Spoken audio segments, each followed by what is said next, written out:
अब अगले दिन सिकंदर लोधी ने परमात्मा को, कबीर जी को अपने हाथी पर बैठा लिया। अपने हाथी पर, जिसमें एक अलमारी सी एक रूम बना होता था,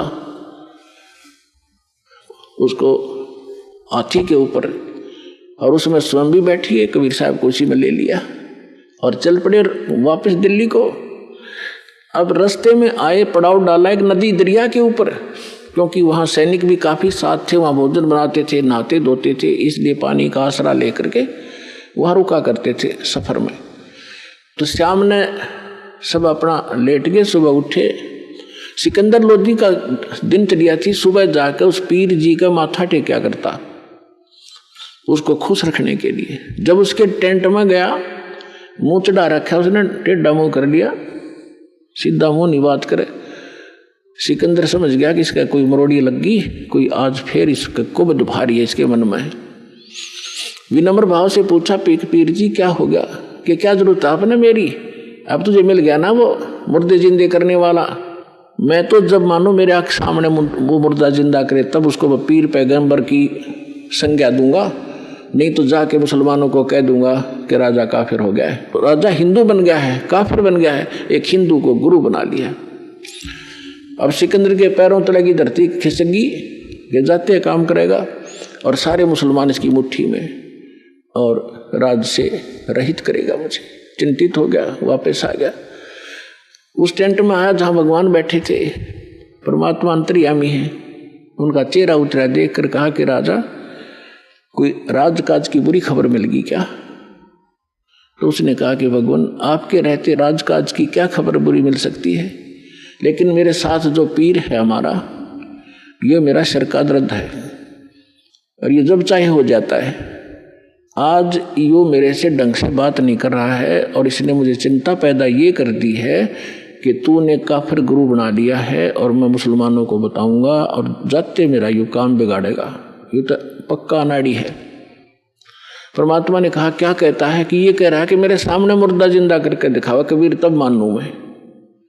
परमेश्वर बोले, भाई जा, उसने नो कह दे कोई मुर्दा ले आवे, चल तेरी टेंशन तो खत्म करूं मैं, हमारी तो देखी जाएगी। अब परमात्मा अपने बच्चे के, अपने भगत की टेंशन नहीं देख सकता। सिकंदर लोधी ने कहा कि पीर जी आप लाओ मुर्दा कोई। सिकंदर को तो पता था उसके सामने कर रखा कि 2 मिनट में करेंगे, ये तो भगवान है, अल्लाह है। अब शेख तकी कहता है, मैं कहाँ से लाऊं, कभी होगा जब इसका परीक्षा लूंगा। अब परमात्मा ने सोचे, इतने सिकंदर मर लेगा, वहां तक पहुंचाएंगे, इतने हार्ट अटैक हो जाएगा, इतना चिंतित है। इतने में क्या देखा कि एक 13 वर्ष के बच्चे का शव दरिया में आ रहा है। और वो कैसे आया था कि उस बच्चे की आयु शेष नहीं थी, वो मर चुका था। कुछ कबीले ऐसे होते हैं जो जल पर, जो ना तो गाड़ते हैं, जमीन में नहीं दफनाते और न ही वो जलाते हैं, वो जल प्रवाह कर देते हैं, इस उद्देश्य से कि इसके मांस को जीव जंतु खा लेंगे समुद्र के, कुछ पुण्य मिलेगा। इस करके उसको एक फ्लोटिंग सा बना करके, एक घास फूस का तैरने वाला बेड़ा सा बना के उस पर लिटा देते हैं और ऐसे सत्कार से उसको बहा देते हैं। वो बहता हुआ आ रहा था।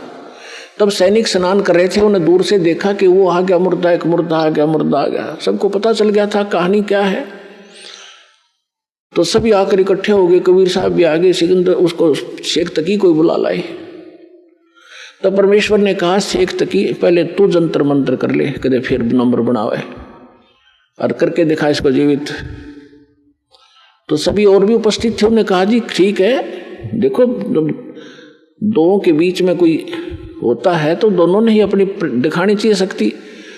तो लग गया फूफा करण, वो चला गया मुर्दा आगे, काफी दूर चला गया। तो शेख तकी कहता है कि ये अपने सिर से बला टालना चाहता था। मुर्दे जिंदे होते कभी, वो तो क़यामत के समय मुर्दे जिंदे हुआ करते हैं, क़यामत आओगी कभी, जैसा नर टाला रखा है।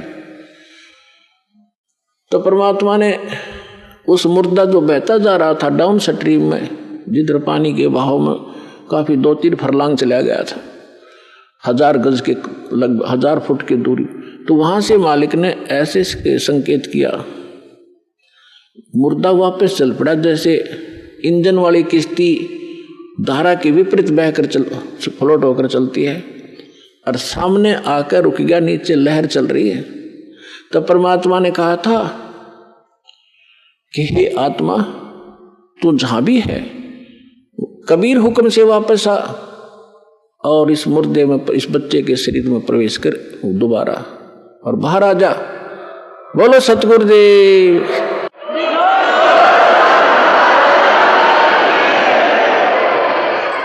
उसी समय वो बच्चा जीवित हुआ, कंपन हुई शरीर में और परमात्मा के चरणों में आके दंडवत प्रणाम किया। बोलो सतगुरुदेव।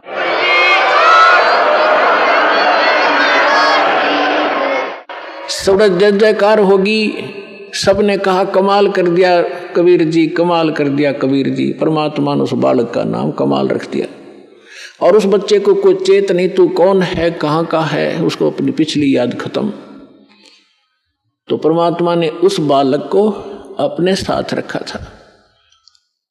परमात्मा की अपनी कोई निजी संतान नहीं थी और ना ही परमात्मा कबीर जी ने कोई विवाह किया था, कोई स्त्री उनका नहीं थी।